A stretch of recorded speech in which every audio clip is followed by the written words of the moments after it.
কোশ্চেনটাতে কী বলেছিল, which compound among, এটা 2022 সালে এসেছিলো। ভিডিওটা পজ করো, পজ করে অ্যান্সারটা দাও, তারপর দেখে নিও।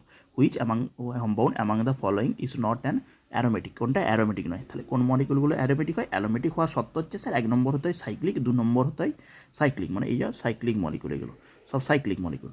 Cyclic molecule 4n+2 pi electron system হতে হবে। অ্যালিফেটিক যদি এরকম এটা একটা দিয়ে দিত, তাহলে সাইক্লিক মলিকুল নয়, তাহলে হতো না ওখানে, CH3 করে এরকম দিয়ে দিতাম, তাহলে কোনো সাইক্লিক নয়। সাইক্লিক হতে হবে, কনজুগেটেড সিস্টেম হতে হবে, সাইক্লিক একটা হতে হবে স্যার। তারপর 2 নম্বর হচ্ছে হতে হবে 4n+2 ইলেকট্রন হতে হবে স্যার, 4n+2। আর 3 নম্বর হচ্ছে প্ল্যানার কনজুগেটেড হতে হবে। এবার ফার্স্ট কম্পাউন্ডটা তুলো। ফার্স্ট কম্পাউন্ড দেখো 2, এই পাই ইলেকট্রন মানে একটা পাই বর্ণ মানে কি, 2টো ইলেকট্রন, তাহলে 2, 2, 4, 2, 6, এখানে কত হচ্ছে 6 পাই ইলেকট্রন। এই কী হিসাবে ইলেকট্রন বলবো, যে 6টা পাই ইলেকট্রন এখানে বর্তমান। এখানে কটা পাই ইলেকট্রন তোমরা নিজেরা বলো, এটা হচ্ছে 2 পাই ইলেকট্রন। এখানে কটা ইলেকট্রন তোমরা নিজেরা বলো, এখানেও 6 পাই ইলেকট্রন। এখানে কটা ইলেকট্রন তোমরা নিজেরা বলো, এই দেখো 2, 2, 4, এটা কত হচ্ছে 2, এইটা আমাদের ইলেকট্রনটা এখানেও কাউন্ট করতে হবে, তাই তো এই যে এটা যেহেতু আমাদের রেজোনেন্স করছে, এটাও কাউন্ট করতে হবে, তাহলে এটাও আমাদের হচ্ছে 6 পাই ইলেকট্রন।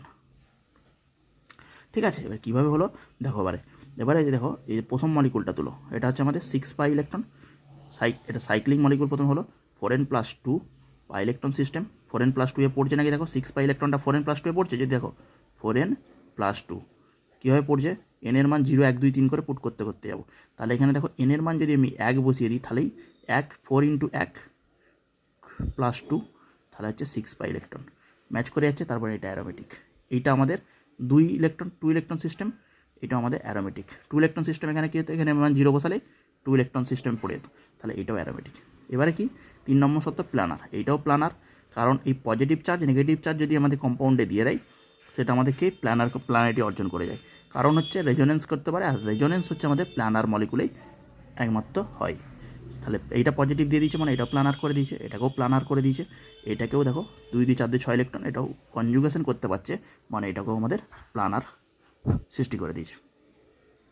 আর কার্বোক্যাটায়ন সবসময় sp2 মানে প্ল্যানারই থাকে, চেক করার কিছু দরকার নেই, পজিটিভ চার্জ থাকা মানেই sp2 প্ল্যানার, সবগুলো sp2। কিন্তু দেখো এখানে তুমি স্ট্যাটাস করে দিতে যে এই মলিকুলটা 2, 2, 4, 2, 6, 6টা ইলেকট্রন, 6টা ইলেকট্রন মানে দেখো আবার সেই 6 পাই ইলেকট্রন তো মিলে গেল, কিন্তু এই কার্বনটা কি প্ল্যানার, এই কার্বনটা প্ল্যানার নয়।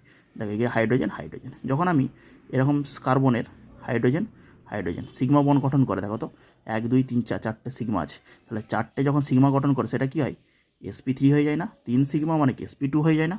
তাহলে কার্বন এই যে কম্পাউন্ডটা যদি প্লাস মাইনাস থাকতো তবে সেটা প্ল্যানারে যেত, তবেই সেটা অ্যারোমেটিক হতো, কিন্তু প্লাস মাইনাস নেই, এটা আমাদের হচ্ছে অ্যারোমেটিক নয়। তাহলে কোনটা নট অ্যারোমেটিক বলেছিল, এখানে অ্যান্সার হবে আমাদের 3, অ্যান্সার হচ্ছে 3 অ্যান্সার, এগুলো আমাদের হচ্ছে উত্তর হচ্ছে না, অ্যান্সার হচ্ছে 3, নট অ্যারোমেটিক বলেছে।